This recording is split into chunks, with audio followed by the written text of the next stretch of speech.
अस्सलाम वालेकुम students, welcome to YouTube channel. अच्छा स्टूडेंट, तो हमारा नेक्स्ट टॉपिक है रोटेशनल काइनेटिक एनर्जी। अच्छा देखिए, सबसे पहले हम ये समझ लेते हैं कि काइनेटिक एनर्जी क्या होता है। काइनेटिक एनर्जी का मतलब होता है कि किसी भी बॉडी के पास एनर्जी है उसके मोशन की वजह से। अब बेटा देखिए, मेरी बात सुनिए, उसका मोशन डिफरेंट तरीके से हो सकता है। जैसे लेट्स से कि एक बॉडी है वो लीनियर मोशन में जा रही है, इसको हम कह देंगे ट्रांसलेशनल काइनेटिक एनर्जी। इस तरह एक बॉडी अगर वाइब्रेट कर रही है तो वो भी तो मोशन में है, तो इसको हम नाम दे देंगे वाइब्रेशनल काइनेटिक एनर्जी। इस तरह अगर एक बॉडी रोटेट कर रही है, स्पिन कर रही है, सर्कुलर मोशन में है या एंगुलर मोशन में है या रोटेशनल मोशन में है, तो उसके पास भी तो काइनेटिक एनर्जी है ना, क्योंकि वो रोटेट कर रही है। सो इन दैट केस हम ऐसी एनर्जी को नाम देते हैं रोटेशनल काइनेटिक एनर्जी। तो डेफिनेशन बिल्कुल सिंपल है। Kinetic energy due to rotational motion of a body is called rotational kinetic energy। अच्छा, अब यहाँ पर अगर हम इसकी मैथमेटिकल कैलकुलेशन पे आते हैं, तो बेटा देखिए मेरी बात सुनिए। सबसे पहली बात तो एक चीज मैं आपको जरा समझा दूं। लेट से बेटा ये मेरे पास एक रॉड है, ठीक है, और ये रॉड बेटा सर्कल में मूव कर रहा है, ठीक है। तो ये रॉड इस तरह करके एक सर्कल में मूव कर रहा है, सर्कुलर पाथ में मूव कर रहा है। अब यहाँ पर मैं क्या करता हूँ, मैं इसके ऊपर दो तीन पॉइंट्स ड्रॉ करता हूँ, ठीक है। अब लेट्स से कि मैं यहाँ पर ये पॉइंट ड्रॉ कर देता हूँ ए, यहाँ पर ड्रॉ कर देता हूँ बी और यहाँ पर ड्रॉ कर देता हूँ सी। तो अब जब ये सर्कल में मूव करेगा तो यहाँ पर ए भी मूव करेगा, बी भी मूव करेगा और सी भी मूव करेगा। और आप देखेंगे ये तीनों पॉइंट्स जो है वो अलोंग सर्कल मूव कर रहे हैं, इसका मतलब वो मोशन में है। अब क्योंकि मोशन में है तो ये तीनों पॉइंट्स जो है इनकी अपनी अपनी काइनेटिक एनर्जी होगी। तो रोटेशनल काइनेटिक एनर्जी को फाइंड करने का, मैथमेटिकली फाइंड करने का मेथड ये है कि हम एज्यूम कर लेते हैं कि जो हमारी बॉडी है it is made up of large number of small particles, और उनके मैसेज को हम एज्यूम कर लेते हैं m1 m2 m3 so on, ठीक है।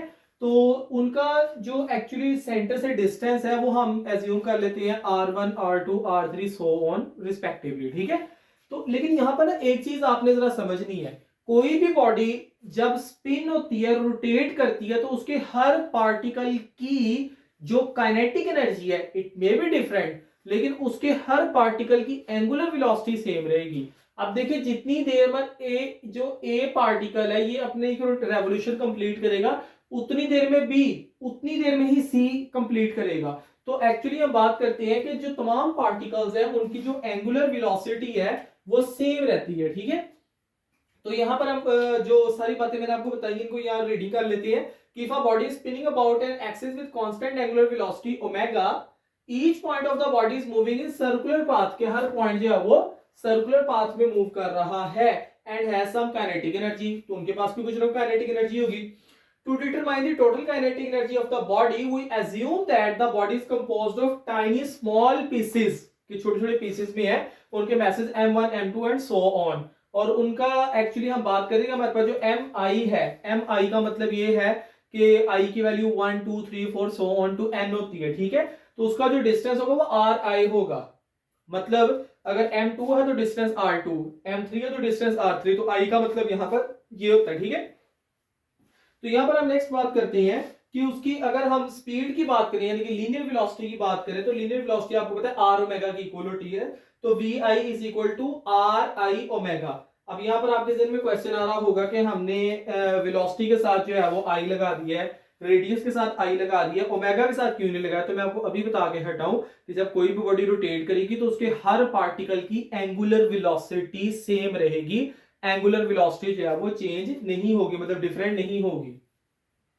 अब काइनेटिक एनर्जी वैसे अब आपको पता है काइनेटिक एनर्जी इक्वल होती है 1/2 एम वी स्क्वायर, और आपको पता है कि जो v है वो आर ओमेगा की इक्वल होती है, मैंने आर ओमेगा लिख दिया, ठीक है। अब यहाँ पर है 1/2 m are square omega square, यहाँ पर जब आर ओमेगा का स्क्वायर ले तो m are square omega square, ठीक है। अब यहाँ पर आई आई आ जाएगा, आई का मतलब क्या है 1 से लेकर n तक सो ऑन जितने भी पार्टिकल्स हैं, 1 से 100 तक, 1 से 1000 तक, 1 से 50 तक जितने भी पार्टिकल्स हैं, ठीक है। अब यहाँ पर एम आर स्क्वायर, ये जो इतनी टर्म है आपको पता है M are square, this term is known as moment of inertia that is equals to I. तो अब आपको पता है कि एम आर स्क्वायर जो है वो आई के इक्वल होता है। तो यहां पर अगर मैं इसको ओपन करता हूं तो ये मेरे पास 1 2 एंड सो ऑन आ जाएगा, 1/2 कॉमन आ जाएगा, ओमेगा स्क्वायर कॉमन आ जाएगा, दरमियान में ये वाली टर्म बचती है। अब इस टर्म के लिए मैं क्या वर्ड यूज करूंगा, आई, यानी कि तमाम का मोमेंट ऑफ इनर्शिया। तो हमारे पास जो काइनेटिक एनर्जी है that will be equals to rotational kinetic energy equal to 1/2 moment of inertia omega square. तो यहाँ पर kinetic energy rotational is equal to 1/2 moment of inertia into omega square. अब बेटा देखिए वो यहाँ पर एक बात कर रहा है, कह रहा है कि अगर कोई बॉडी मूव कर रही है और साथ में स्पिन भी कर रही है तो हम उसकी काइनेटिक एनर्जी सिर्फ उसके लीनियर मोशन से फाइंड नहीं कर सकते, हमें उसकी रोटेशनल काइनेटिक एनर्जी भी फाइंड करनी पड़ेगी। जैसे लेट्स से कि ये एक स्लाइड है और यहाँ से एक पत्थर है वो रोल होता हुआ नीचे को आ रहा है, ठीक है। तो इस पॉइंट पे मैं सिर्फ इसकी लीनियर वेलोसिटी फाइंड करके इसका मास फाइंड करके 1/2 mv² वाला फॉर्मूला लगा के इसकी काइनेटिक एनर्जी फाइंड कर लूं तो वो कभी भी इसकी टोटल काइनेटिक एनर्जी नहीं होगी, ठीक है। तो अगर मैं इसकी टोटल काइनेटिक एनर्जी फाइंड करना चाहता हूं तो मैं इसकी जो ट्रांसलेशनल काइनेटिक एनर्जी है और रोटेशनल काइनेटिक एनर्जी दोनों फाइंड करूंगा, दोनों को जमा करूंगा, फिर मेरे पास इसकी टोटल काइनेटिक एनर्जी आएगी, क्योंकि ये लीनियर मोशन में भी है और ये रोटेशनल मोशन में भी है। तो कह रहा है कि अगर कोई भी बॉडी रोल कर रही है या स्पिन कर रही है तो हम उसकी रोटेशनल काइनेटिक एनर्जी फाइंड करके उसको टोटल काइनेटिक एनर्जी में ऐड करेंगे, फिर टोटल काइनेटिक एनर्जी आएगी। अब रोटेशनल काइनेटिक एनर्जी की प्रैक्टिकल एप्लीकेशन क्या होती है। अच्छा बेटे यहाँ पर ना उसने फ्लाई व्हील्स का जिक्र किया, तो सबसे पहले समझ लेंगे फ्लाई व्हील्स होते क्या हैं। बेटा ये एक्चुअली फ्लाई व्हील्स जो है ना ये इंजन का एसेंशियल पार्ट होते हैं। आप देखें कोई भी इंजन है ना वो कंटिन्यूसली वर्क नहीं कर रहा होता, उसका एक पावर स्ट्रोक होता है, वो पावर स्ट्रोक आके उसको इंजन को पावर करता है, फिर दोबारा वो पावर स्ट्रोक आता है, इस तरह के पावर स्ट्रोक्स आते हैं, ठीक है। अब जब पावर स्ट्रोक नहीं है तो आपने देखा नहीं कि मशीन रुक नहीं जाती, मशीन कंटिन्यूसली चलती रहती है। तो एक्चुअली ये एक डिस्क लगाई होती है हमने अंदर, ठीक है, जो कि उसको घुमा रही होती है। अब ये फ्लाई व्हील्स क्या काम करते हैं, ये जो डिस्क होती है इसको फ्लाई व्हील कहते हैं, ये काइनेटिक एनर्जी को स्टोर कर लेती है, ये घूमते रहते हैं, ठीक है। मतलब मैं आपको छोटी सी एग्जांपल देके समझाने की कोशिश करता हूं। जैसे लेट से कि आपने कार को रेस दी है, कार जो है वो एक्सीलरेट हुई है, चल रही है, लेकिन रेस देना बंद कर दी है तो ये नहीं कि कार का टायर फौरन रुक गया, कार का टायर चल रहा है। अब वो उसको कंटिन्यूस रोटेशन में कौन रख रहा है, ये फ्लाई व्हील्स रख रहे हैं, ठीक है, कि उसको कंटिन्यूस रोटेशन के अंदर रख रहे हैं। तो ये एक्चुअली क्या करते हैं, ये रोटेशनल काइनेटिक एनर्जी अपने अंदर स्टोर कर लेते हैं जब इंजन इन पे वर्क करता है। और जब पावर स्ट्रोक के दरमियान में मतलब कलेक्टर एक पावर स्ट्रोक और दूसरे पावर स्ट्रोक के दरमियान में गैप आता है, उस गैप के दौरान ये वो जो स्टोर की हुई काइनेटिक एनर्जी है रोटेशनल काइनेटिक एनर्जी उसको यूज करते हुए मशीन को कंटिन्यूस मोशन में रखते हैं। तो एक्चुअली फ्लाई व्हील्स का हम यूज करते हैं, इंजन वगैरह में इस्तेमाल करते हैं, और ये मतलब कि ना एक स्मूथ रेवोल्यूशन प्रोवाइड करता है। ऐसा नहीं है कि मतलब लेट्स से कि हमने उसको रेस दिया है तो वो कार एक्सीलरेट हुई है, बाद में फौरन बहुत ही से डिसेलरेट हो गई, फिर एक्सीलरेट हुई, फिर डिसेलरेट हो गई है। कार हमने कहा स्मूथली चल रही है, या बाइक जो है वो स्मूथली चल रही है, वो इनकी वजह से चल रही है, फ्लाई व्हील्स की वजह से। या लेट्स से आपकी सिलाई मशीन है तो आपने उसको एक मरतबा रोटेट कर दी है एंड देन आपने छोड़ दिया, फौरन बंद नहीं हो जाएगी, वो एक्चुअली रोटेट करती रहेगी काफी देर तक। वो क्यों करती रहेगी, क्योंकि उसके अंदर जो फ्लाई व्हील लगा हुआ है उसने रोटेशनल काइनेटिक एनर्जी स्टोर कर ली थी, और अब जब उसको जरूरत पड़ रही है तो वो एक स्मूथ रोटेशन में जो है ना वो उसका रोल प्ले कर रहा है। तो एक्चुअली जो फ्लाई व्हील्स है इस ये एक प्रैक्टिकल एप्लीकेशन है रोटेशनल काइनेटिक एनर्जी की। तो नेक्स्ट हमने फाइंड करना है rotational kinetic energy for disk and hoop. के डिस्क बेटा एक शेप होती है, आपको पता है इस शेप को डिस्क कहते हैं और इस शेप को हूप कहते हैं, तो इनकी हमने रोटेशनल काइनेटिक एनर्जी फाइंड करनी है। उसके अलावा हमने एक एडिशनल काम भी इस टॉपिक में करना है, हमने इनकी वेलोसिटीज भी फाइंड करनी है। कैसे वेलोसिटी फाइंड करनी है कि अगर हम इनको किसी इंक्लाइन प्लेन पे नीचे को मूव करवाते हैं तो एट द बॉटम इनकी वेलोसिटी जो है वो क्या होगी। तो एक्चुअली हमने दो काम करने हैं। तो सबसे पहले हम बात कर लेते हैं डिस्क की। मैंने डिस्क की कैलकुलेशन अलग से की है, हूप की अलग से की है, आप चाहें तो इकट्ठी भी कर सकते हैं। तो अलग अलग कर लेंगे तो चलो आपको समझ आ जाएगी कि कहां पर कौन कौन सा स्टेप हुआ है। तो सबसे पहले हम बात करते हैं, कंसीडर कर लेते हैं हमारे पास एक डिस्क है और उसको मैंने ऊपर से नीचे की तरफ भेजा है, और वो जो इंक्लाइन प्लेन था उसकी जो हाइट थी वो h थी, और वो ऊपर से नीचे आ रहा है। अब बॉटम पे आके जो उसकी काइनेटिक एनर्जी होगी वो किसकी इक्वल होगी, वो rotational kinetic energy plus translational kinetic energy. ये बात अभी मैं टॉपिक में अर्लियर डिस्कस करके हटाऊं कि जब हम बात करते हैं कि कोई भी बॉडी स्पिन भी कर रही है मोशन के साथ साथ, मतलब उसका स्पिनिंग मोशन भी है, तो हम उसकी काइनेटिक एनर्जी सिर्फ ट्रांसलेशनल काइनेटिक एनर्जी कैलकुलेट करके नहीं बता सकते इसकी काइनेटिक एनर्जी ये है, हमें साथ में उसकी रोटेशनल काइनेटिक एनर्जी भी फाइंड करनी पड़ेगी, ठीक है।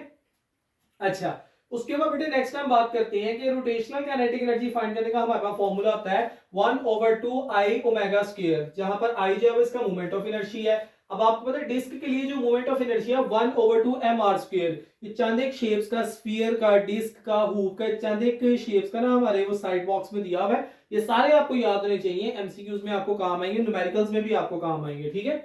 तो यहाँ पर नेक्स्ट हम बात करते हैं कि 1/2 mr स्क्वायर तो यहां पर मैं क्या करूंगा, पुट कर दूंगा 1/2 mr²। 1/2 को 1/2 पे मल्टीप्लाई किया 1/4 आ गया। r² ओमेगा स्क्वायर जो वो हमारे पास v² के इक्वल होता है। So kinetic energy rotational is equal to 1/4 mv²। Translational कोई भी ऑब्जेक्ट है उसके लिए 1/2 mv² ही होती है। रोटेशनल काइनेटिक एनर्जी चेंज होती है क्योंकि उसका मूवमेंट ऑफ इनर्शिया जो है ना वो डिफरेंट ज्योमेट्रिकल शेप्स का डिफरेंट होता है, ठीक है। ट्रांसलेशन सबके लिए सेम ही होगी 1/2 mv², ठीक है। अच्छा, अब यहां से ये नीचे आ रहा है तो आपको पता है कि अगर रास्ते में हम फ्रिक्शन को इग्नोर कर देते हैं, फ्रिक्शन को जीरो कंसीडर करते हैं, तो इसकी ऊपर जितनी भी पोटेंशियल एनर्जी होगी, इंटर कन्वर्जन चैप्टर 4 याद होगा, ठीक है। तो ऊपर जितनी भी पोटेंशियल एनर्जी होगी वो बॉटम पे काइनेटिक एनर्जी के बराबर होगी। So if no energy is lost in friction then potential energy at top is equal to kinetic energy at bottom. Potential energy at top that is equal to mgh, और kinetic energy at bottom ये सिर्फ 1/2 mv² नहीं होगा, ये rotational kinetic energy plus translational kinetic energy दोनों का sum होगा, ठीक है। सो रोटेशनल काइनेटिक एनर्जी मैंने फाइंड किया 1/4 mv² प्लस 1/2 mv²। अब mv² कॉमन आ गया, 1/4 और 1/2 आ गया, 4 एलसीएम लिया, यहाँ पे 1 है यहाँ पे 2 आ गया, 3/4 आ गया। अब यहाँ पर बेटा देखिए जो हमारे पास m है वो m के साथ कैंसिल आउट हो जाएगा। जो v² है ये 4 इधर डिवाइड हो रहा था, इधर आके मल्टीप्लाई हो गया, ये मल्टीप्लाई हो रहा था, इधर आके डिवाइड हो गया, ठीक है। तो मेरे पास v² 4/3gh आ जाना। जब मैं स्क्वायर रूट लूंगा दोनों तरफ, इसका भी स्क्वायर रूट ले लिया और इसका भी स्क्वायर रूट ले लिया, सो मेरे पास जो वेलोसिटी है वो आ जानी है 4/3gh होल का square root, that is for disk. अच्छा, उसके बाद बेटे नेक्स्ट अब हम हूप के लिए आ जाते हैं। जोन से स्टेप्स हमने वहां पे परफॉर्म की, एग्जैक्टली वही यहाँ पे परफॉर्म करने हैं। हम पहले रोटेशनल काइनेटिक एनर्जी फाइंड करेंगे एंड देन हम पे वो फॉर्मूला लगा लेंगे potential energy at top, kinetic energy at bottom, क्योंकि एनर्जी जो फ्रिक्शन में जाया नहीं हो रही, ठीक है। एग्जैक्टली वही स्टेप्स हैं सारे। तो सबसे पहले रोटेशनल काइनेटिक एनर्जी फाइंड करते हैं, वो 1/2 I ओमेगा स्क्वायर, ये जनरल फॉर्मूला है। अब आपको पता है I की वैल्यू mr² होती है फॉर हूप, ये आपको जुबानी याद होनी चाहिए, ठीक है। तो हमारे पास moment of inertia is equal to mr² hoop के लिए। अब हूप के लिए mr² है तो यहाँ पर मैंने mr² पुट कर दिया। अब आपको पता है r² ओमेगा स्क्वायर जो है वो v² के इक्वल होता है, 1/2 mv² आ गया रोटेशनल काइनेटिक एनर्जी। और इसकी ट्रांसलेशनल काइनेटिक एनर्जी लिखनी है लिख लें, अदरवाइज मैं आपको बता दी अंडरस्टूड है, सबके लिए 1/2 mv² होती है। तो यहाँ पर वही मैं फॉर्मूला लगाऊंगा कि एनर्जी चूंकि फ्रिक्शन में जाया नहीं हुई तो ऊपर इसकी जितनी भी पोटेंशियल एनर्जी है वो नीचे काइनेटिक एनर्जी में कन्वर्ट हो जाएगी। तो potential energy at top is equal to kinetic energy at bottom. तो पोटेंशियल एनर्जी जब वो mgh आ गई that is 1/2 mv², 1/2 mv², 1/2 plus 1/2 half plus half is equal to 1 लिखने की जरूरत नहीं, तो mv² आंसर आ गया।